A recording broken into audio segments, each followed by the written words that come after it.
What another beautiful day to be broke down. All jokes aside, don't see a whole lot of videos on this, but just had my Jeep in the shop for a little over a month. Show you guys what it's doing. See a lot of these online, and basically my hood's open right now. It's a little bit different, but if you go to start the vehicle, it will go into run, and I basically have a bunch of errors on here. Of course, my hood's open now as well, but you can see I cannot shift out of park. So now my check engine light's flashing, and pretty much I get a service charging system or service hybrid battery or hybrid electric vehicle system. This is the second time it's happened, but it started with just that red wrench with the lightning bolt through it while I was driving. As soon as I stop, then that's when it seems to fail. A lot of people recommend, if you're stuck in the middle of nowhere, to try to pull the F09 fuse. First time I'm gonna try it, and I will actually do it on video, see if it works. So we'll just pull that fuse right there. And another thing is we'll probably want to pull the negative battery cable off. Let me grab my wrench here.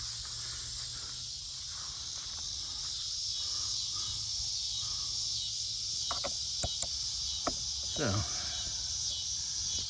pull this off.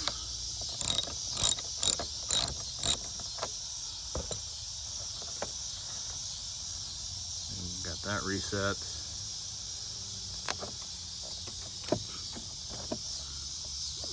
Put it back on.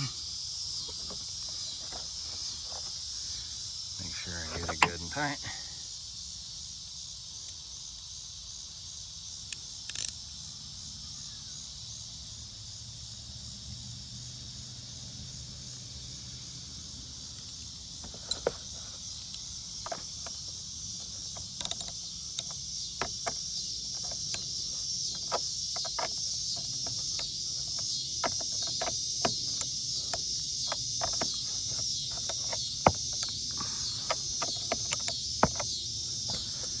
That back on.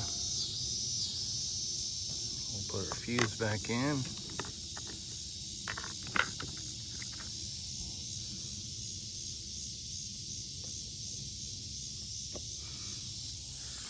All right, let's give it a go. If this works, honestly, I'll be shocked.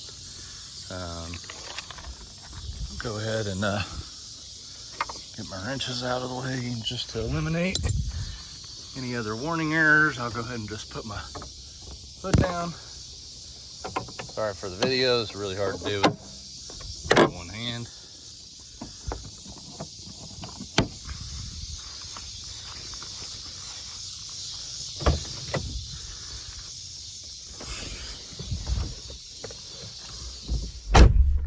So you can see immediately I get the wrench.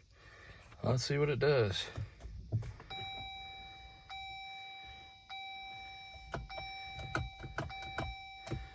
Nope, I did turn it on. Shut the hood. It is still in park.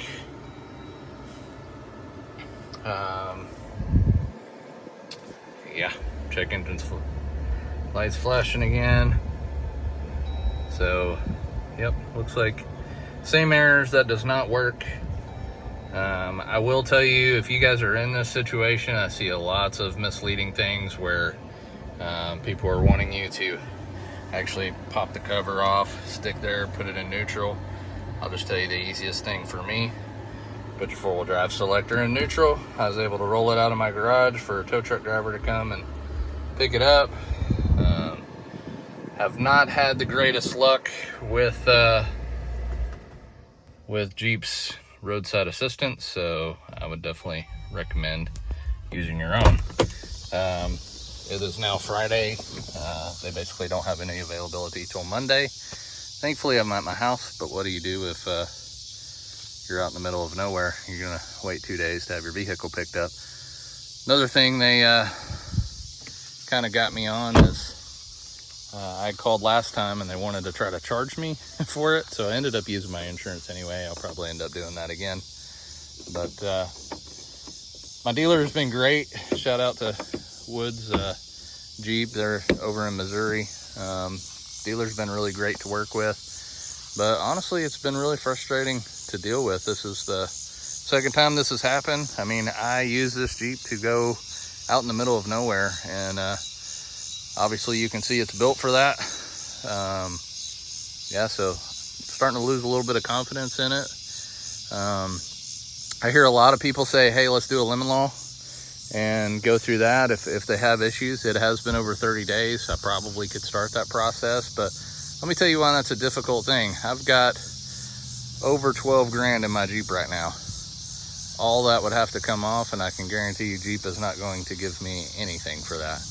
But just wanted to make this video in case you guys are having issues. I'll keep everyone updated, see if we can get it fixed. They did replace the engine coolant heater the first time. That part was on back order for like 3 weeks, which is weird because I can buy it online immediately. But anyway, I'll keep you guys updated. Just if you run into it, this is kind of the story of what I'm going through.